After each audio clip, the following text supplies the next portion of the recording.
himamo sa dagat, malaki at masarap, kay hirap umitin.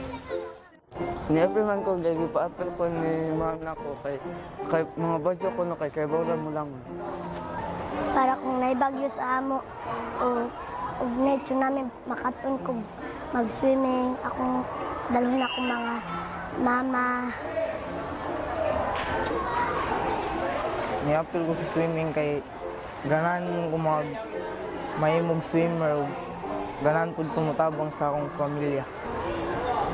Para sikat ba? Masarap, kay hirap. Kanang gusto ko makakatunog, kanang magpalas og paninda, o dagan kwarta para makatulong sa mama ug papa. Sa dagat, malaki at masarap. Sa dagat. They are nomads who used to live on boats.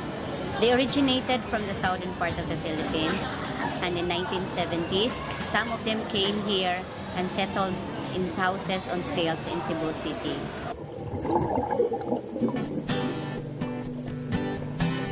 Ready? Go!